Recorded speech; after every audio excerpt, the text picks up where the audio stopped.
ऐसा है, मैंने कई दफा कहा है, 14 का चुनाव, 19 का चुनाव, 24 का चुनाव, जवाहरलाल नेहरू नहीं आ रहे हैं। नमस्कार, मैं विमलेश कुमार।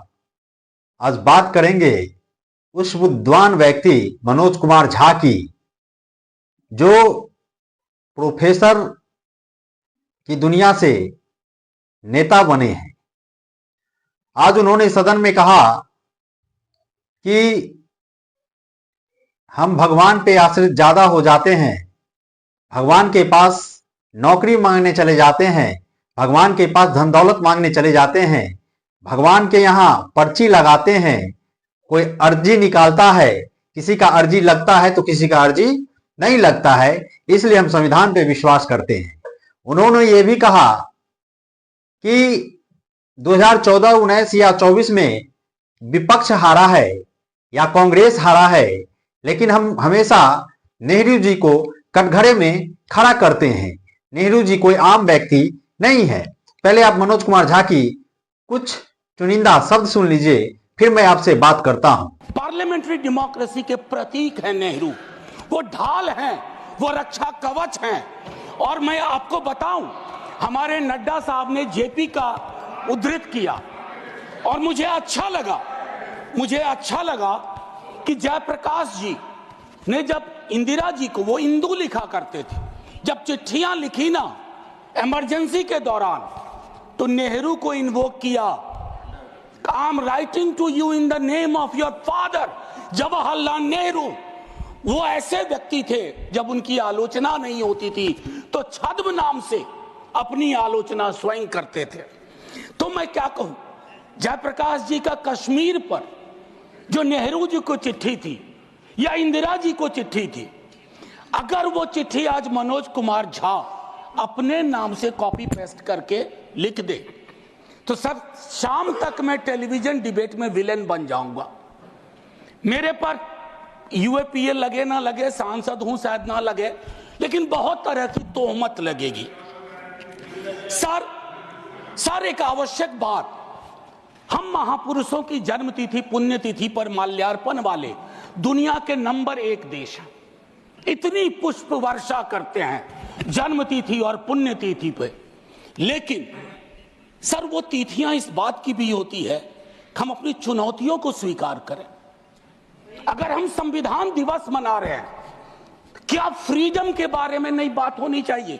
दोनों तरफ ऐसी बातें हो रही हैं, मेरी कमीज सफेद, तुम्हारी कमीज गदली। अरे साहब, संविधान की कमीज देख लो, वो गदला ना हो, उस पे दाग ना पड़े, ये हमारा दायित्व होना चाहिए।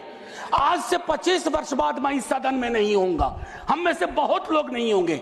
जब 100 साल पे चर्चा हो रही होगी, बहुत चर्चा होगी, लोग विश्लेषण करेंगे, जैसे आज हम करते हैं कि नेहरू को यह करना चाहिए था, नेहरू ने वो नहीं किया। 100 साल बाद कोई आपके बारे में टिप्पणी करे, मैं जीवित नहीं रहूं, संभवतः मैं सदन में नहीं रहूंगा, लेकिन वो भी अच्छा नहीं लगेगा सर, अशोभनीय लगेगा। टाइम मशीन नहीं है सर, नहीं तो मैं अपने सारे साथियों को 47-46 ले जाता। खून की नदियां बह रही थी दोनों तरफ, खून की नदियां, मंदिर में गाय काट के फेंकी जा रही थी, मस्जिद में सुअर फेंके जा रहे थे। उस दौर में एक ऐसे देश के निर्माण का संकल्प, गलतियां हुई होंगी। आप विलेन क्यों बनाते हो भाई? विलेन मत बनाओ, आपसे भी गलतियां होती हैं, हमसे हुई हैं। मैं सिर्फ इतना कहता हूं माननीय उपसभापति महोदय, कि जब हम तबसरा करते हैं इस तरह के नेताओं पे, तो हम भूल जाते हैं 47 में इस देश की क्या हालत है। सर आपने घर बनाया हो, मैंने नहीं बनाया अभी तक, मेरे पिता ने बनाया। सर ग्राउंड फ्लोर बनाने में सबसे ज्यादा मेहनत लगती है, नींव है वो। नेहरू और अंबेडकर, पटेल, आजाद ने नींव डाली, आप सेकंड थर्ड फ्लोर बना रहे हैं, उन्होंने फर्स्ट फ्लोर बनाया, आप 5 फ्लोर और बनाइए, लेकिन नींव के बगैर फ्लोर किसी काम का नहीं है, ये याद रहना चाहिए। सर माननीय उपसभापति महोदय, हमारे प्रधानमंत्री जी, भाजपा के कई साथी, और चूंकि ये संविधान की डायरेक्टिव प्रिंसिपल्स में है कि यूनिफॉर्म सिविल कोड, सर मैंने विस्तार से अध्ययन किया है, नड्डा साहब ने भी अध्ययन किया होगा, तमाम साथियों ने। सर कई तरह के उस पर विचार थे, लेकिन डोमिनेंट विचार था कि इसको रखो, किसी दिन वक्त आएगा इस पर बात होगी। सर 44 आर्टिकल जो कि ड्राफ्ट में 35 था, उससे पूर्व आर्टिकल 39 क्लॉज सी है sir, about concentration of wealth. Income inequality का इस देश में जो आलम है, हम टाइम बॉम्ब पे बैठे हुए हैं, टाइम बॉम्ब है ये, और ये सबको इंपैक्ट कर रहा है, ना सिर्फ गरीब मजलूम वर्गों को, मध्यम वर्ग को। अभी हालिया रिपोर्ट आई कि प्रॉफिट मेकिंग कंपनीज, लेकिन उनकी प्रॉफिट का एम्प्लॉय की सैलरी में कोई रिफ्लेक्शन नहीं है सर। रिलेटिव डिप्रिवेशन का जन्म हो रहा है।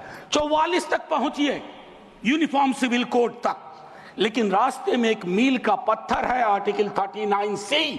वहां रुकिए, ठहरिए, सोचिए कि इसको, क्योंकि अंबेडकर साहब को आप कोट कर रहे थे सोशलिज्म के बारे में कि वो कहते थे कि वो तो रचा बसा है, सेक्युलरिज्म रचा बसा, मानता हूं, लेकिन उन्होंने नेशनलाइजेशन ऑफ लैंड और इंडस्ट्री की भी बात की थी। मैं उसकी पैरोकारी आज के दौर में नहीं कर रहा हूं, लेकिन ये जरूर कहूंगा कि प्राइवेट प्लेयर्स ऐसे ना हो जाएं कि एक को चादर से ढकने के चक्कर में पूरा देश नग्न सच्चाई से रूबरू होता रहे। ये नहीं होना चाहिए। अब सर मैं एक बात कहता हूं, आज जब मैं यहां बोल रहा हूं, इस देश के किसी न किसी कोने में सीवर से एक आध डेथ हो चुकी होगी, सीवर में उतर करके। खुदाई चल रही है इस देश में, कई जगह खोदे जा रहे हैं। एक खुदाई हम सब सांसद मिलके करें, वो जो सेप्टिक टैंक और सीवर में उतर करके जहरीली गैस से मरने वाले लोग, ये कौन है? ये हम एक हैं तो सेफ है में नहीं आते, ये हमारे हिस्सा नहीं है, इसी समाज का हिस्सा है। हां, ये अव्वल बात है कि हमारी जातिगत सीढ़ी नुमा पदानुक्रम में वो नीचे आते हैं, उनके उन पर गौर थोड़ा हम कम करते हैं। ये नहीं होना चाहिए। और मैं समझता हूं कि फ्रीडम की जब बात हो तो हम मूल्यांकन करें। फ्रीडम में हाइफन नहीं होता है, फ्री के बाद डॉम नहीं, जैसे जॉर्ज ऑरवेल की किताब में था, all animals are equal but some animals are more equal. यही नहीं, मनोज कुमार झा ने यह भी कहा कि हम इस भारत देश में उसके नाम से और उसके सरनेम से लोगों को पहचानते हैं। हम मेकिंग डिसीजन या कोई भी डिसीजन उसके सरनेम से और उसके नाम से जानते हैं। आइए मनोज कुमार झा की कुछ और बातें आप सुन लीजिए। इस देश में नाम और सरनेम से भी चीजें तय होती हैं। खालिद नाम है, जेल में रहोगे, सुनवाई नहीं होगी। हैदर नाम है, मीरान हैदर, नहीं सुनवाई होगी। इमाम नाम है, सरजिल इमाम, नहीं होगा। गुलफिशा होगी, नहीं होगा। तो ये सारी चीज, एक मिनट आप, मैं मेरा टाइम पॉज कर दीजिए, मेरा टाइम पॉज कर दीजिए, मेरा टाइम पॉज कर दीजिए। मैम चेयरपर्सन, मेरा टाइम पॉज कर दीजिए। मैम मैं सिर्फ इतना कहना चाहता हूं, अभी यहां बोल रहा हूं, मूलवासी बचाओ संघ मंच है छत्तीसगढ़ में, अनलॉफुल बना देते हैं आप। अरे कोई तो तौर तरीका हो। किसान विरोध करे, देशद्रोही है। विद्यार्थी विरोध करें नौकरी के लिए, नौकरी मांग रहे हैं आपसे, और कुछ तो नौकरी भी नहीं मांग रहे हैं, परीक्षा समय पर कराने की मांग कर रहे हैं। आप कह रहे हो अराजक है, नक्सल है। ये जो शब्दावली लेकर के, विशेषण लेकर के आप घूमते हैं, इससे थोड़ा बाज आइए। मैं कह रहा हूं ये टेम्पटेशन होता है जब बहुत बड़ी सत्ता होती है, 15वें वर्ष में, 11वें वर्ष में प्रवेश करते हैं, लेकिन उस टेम्पटेशन को रोकना मैच्योरिटी है, परिपक्वता, परिपक्व लीडरशिप की बात होती है। वैकल्पिक विकास की कोई मांग आपसे करेगा तो आप कहोगे नक्सली है। अब मैम चेयरपर्सन, एक और चीज कहना चाहता हूं। मैं पीड़ा साझा करता हूं बांग्लादेश में जो हो रहा है, साझा करता हूं पीड़ा। 71 के बारे में पढ़ा था, अभी देख रहा हूं। लेकिन मैम मैं महात्मा गांधी पर जाना चाहता हूं।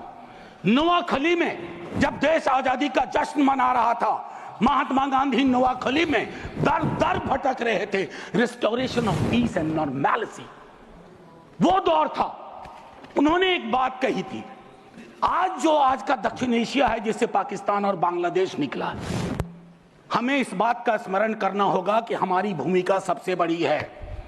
हम बड़े भाई वाली शब्दावली का इस्तेमाल नहीं करेंगे। We are the largest and the oldest democracy. बाकी में डेमोक्रेसी कैजुअलिटी हुई है पाकिस्तान और बांग्लादेश में, संविधान तक नहीं आया।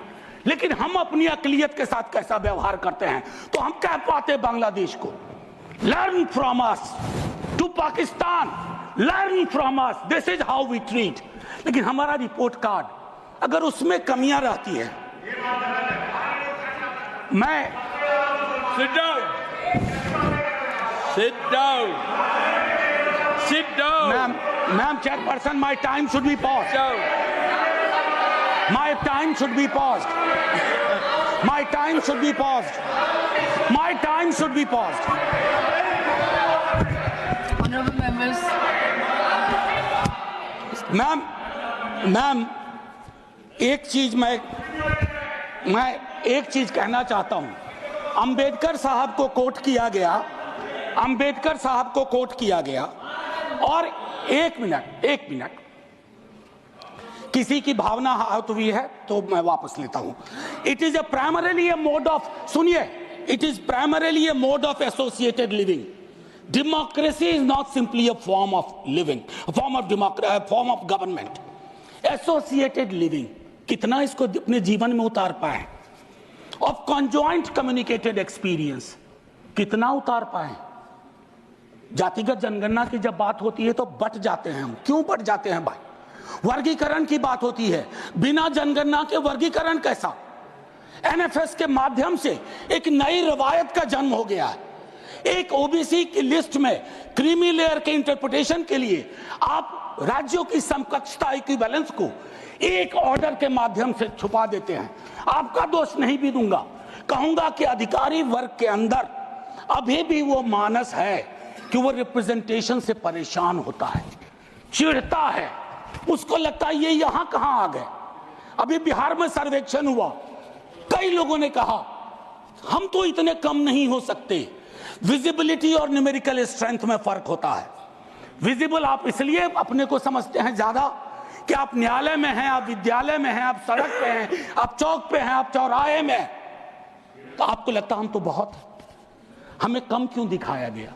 उसके इस रिश्ते को हम सबको समझना होगा। मैम चेयरपर्सन, और जो मैंने कहा conjoint experience and associated living, together with that I'll take you for a minute to what Jawaharlal ji said in the beginning of objective resolution. उन्होंने कहा, और मैं हिंदी में तर्जुमा करता हूं, कि आज जब मैं यहां खड़ा हूं तो 5000 साल का अतीत मेरे सामने खड़ा है।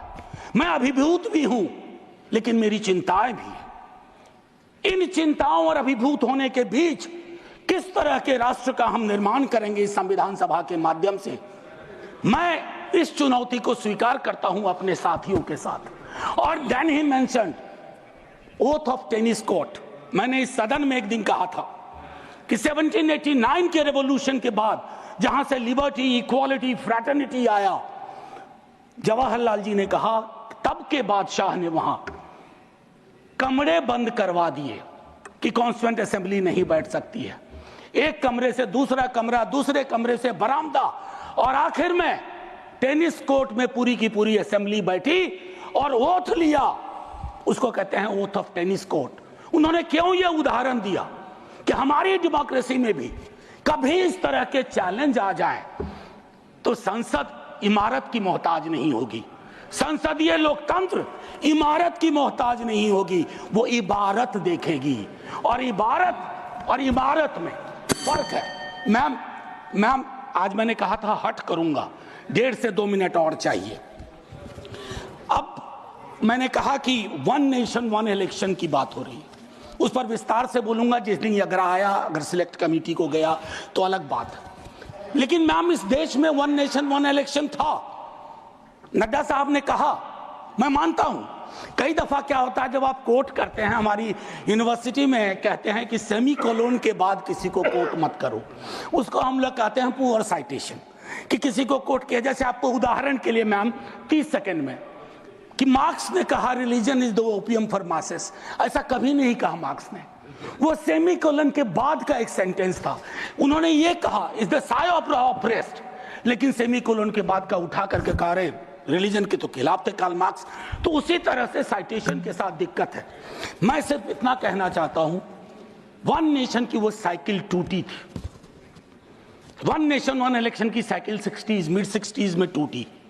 आज क्या गारंटी है, हम कैसे अगले चुनाव तक ले जाएंगे?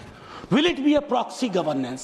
Then it won't it undermine the idea of will of the people?